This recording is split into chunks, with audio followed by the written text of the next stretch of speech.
Kitab Esra dan Nehemia. Dalam kebanyakan Alkitab modern, kedua kitab ini dipisah. Tapi pemisahan ini dilakukan lama setelah kitab ini ditulis. Kitab ini pada awalnya merupakan karya terpadu yang ditulis oleh satu orang. Kisah ini terjadi setelah Babel menghancurkan Yerusalem dan Bait Suci dan membawa banyak orang ke pengasingan. Dan kisah dalam kitab ini terjadi 50 tahun kemudian, serta menceritakan tentang kembalinya sebagian umat Israel ke Yerusalem dan apa yang terjadi ketika mereka membangun kembali kota dan kehidupan mereka di sana. Secara khusus, kitab ini berfokus pada 3 pemimpin kunci yang memimpin upaya pembangunan kembali. Ada Zerubabel, Esra, dan Nehemia. Dan rancangan kitab ini berfokus pada upaya masing-masing pemimpin tersebut.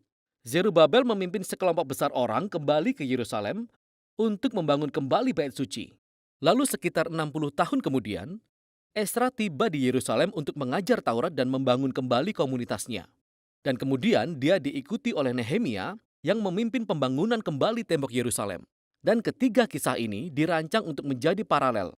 Masing-masing dimulai dengan Raja Persia yang digerakkan oleh Tuhan untuk mengirim pemimpin ke Yerusalem dan dia memberi sumber daya dan dukungan.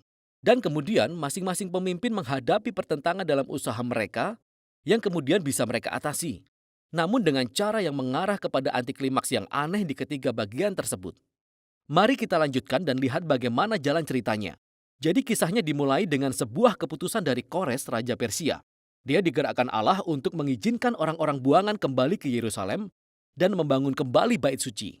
Dan penulis mengatakan bahwa hal ini menggenapi sebuah janji yang dibuat oleh Nabi Yeremia bahwa orang-orang buangan suatu hari akan kembali ke Yerusalem.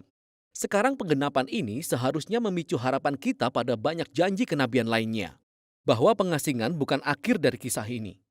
Kita memiliki harapan akan Raja Mesianik masa depan dari garis keturunan Daud. Kita memiliki harapan akan sebuah Bait Suci yang dibangun kembali di mana kehadiran Tuhan akan tinggal bersama umatnya.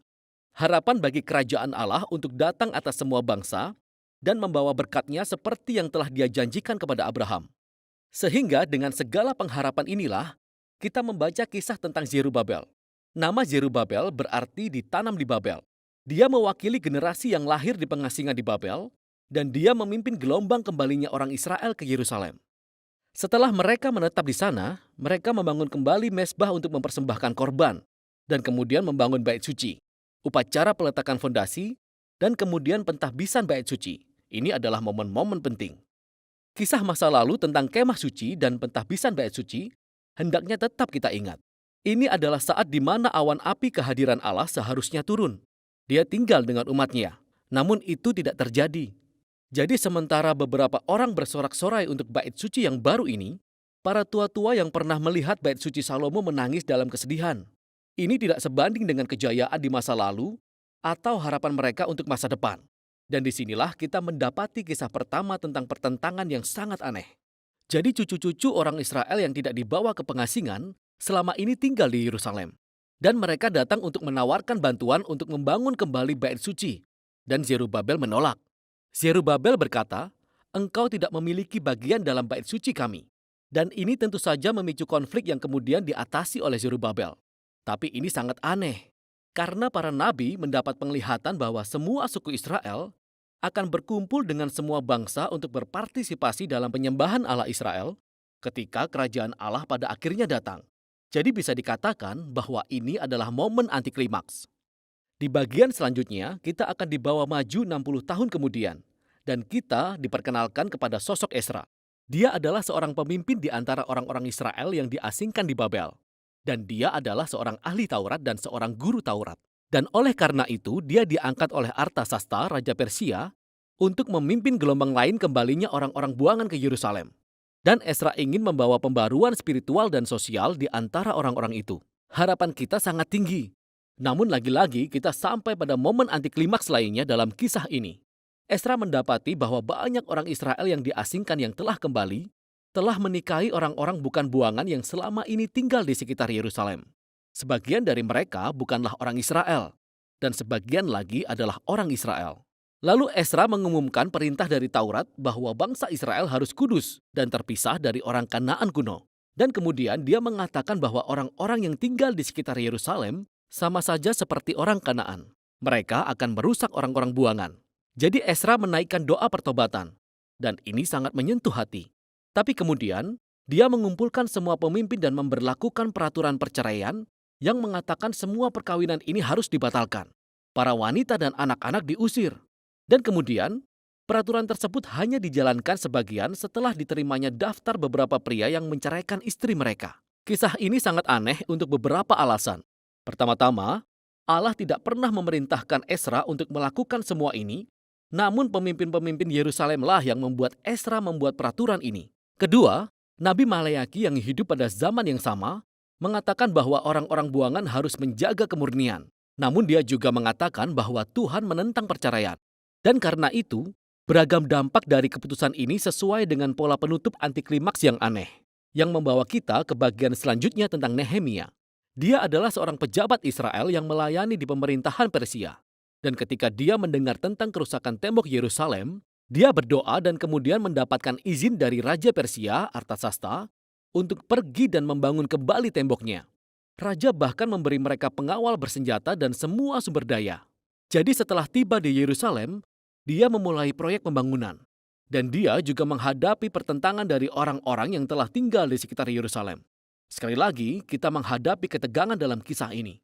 Nabi Zakaria yang hidup pada zaman yang sama mengatakan bahwa Yerusalem baru kerajaan Allah akan menjadi kota tanpa tembok. Hadirat Allah akan melingkupinya sehingga orang-orang dari segala bangsa akan datang dan bergabung dengan umat perjanjian. Tetapi Nehemia nampaknya bertindak dengan visi yang berlawanan. Dia memberitahu orang-orang di sekitar Yerusalem bahwa mereka tidak memiliki bagian di Yerusalem. Dan ini tentu saja memicu permusuhan di antara mereka. Dan Nehemia menjalankan visinya untuk Yerusalem dengan integritas dan keberanian. Mereka harus membangun kota dengan penjagaan bersenjata untuk melindungi mereka. Kita terus bertanya-tanya, bisakah semua konflik ini ditangani dengan cara yang berbeda? Ini semua membawa kita pada kesimpulan dari kitab ini yang terdiri dari dua bagian. Pertama-tama positif dan kemudian negatif.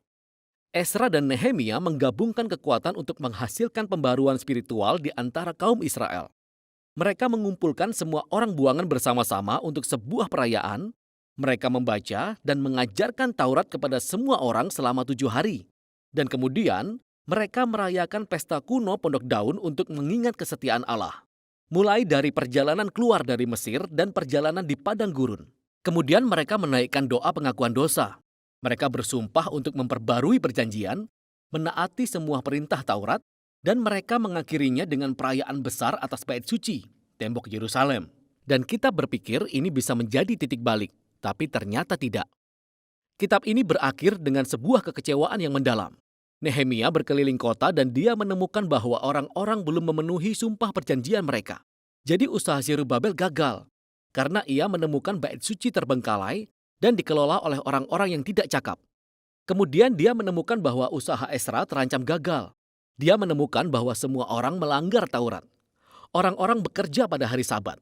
Dan bahkan pekerjaannya di tembok Yerusalem dilibatkan. Karena orang-orang mendirikan pasar di sekitar tembok Yerusalem dan bekerja pada hari Sabat. Dan Nehemia menjadi sangat murka. Dia memukuli orang-orang. Dia menarik rambut mereka dan berteriak, "Taatilah perintah Taurat." Kata-kata terakhirnya adalah sebuah doa. Kiranya Tuhan akan mengingatnya karena setidaknya dia sudah mencoba. Dan kitab ini berakhir.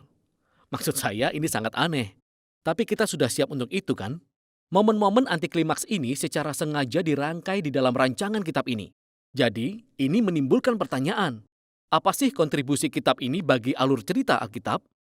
Ingatlah bahwa kitab ini dimulai dengan membangkitkan harapan kita dan janji nubuatan tentang Mesias, bait suci, kerajaan Allah, dan kemudian tidak satu pun yang terjadi.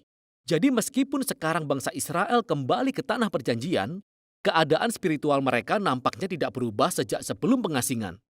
Dan meskipun Ezra dan Nehemia sudah melakukan usaha terbaik mereka, namun reformasi politik dan sosial mereka di antara kaum Israel tidak menyoroti masalah yang mendasar dengan hati mereka. Jadi apa yang ditunjukkan kitab ini adalah kebutuhan yang sama yang disoroti oleh Nabi Yeremia dan Yehezkiel. Apa yang dibutuhkan oleh umat Allah adalah transformasi hati yang menyeluruh. Jika mereka ingin mencintai dan mematuhi Allah mereka. Jadi kitab ini berakhir dengan sebuah kekecewaan. Ya, tapi itu memaksa kita untuk terus membaca kitab hikmat dan kitab nubuatan untuk mencari tahu apa yang akan dilakukan Allah untuk menggenapi janji perjanjiannya yang besar. Tapi untuk sekarang, itulah isi kitab Esra Nehemia.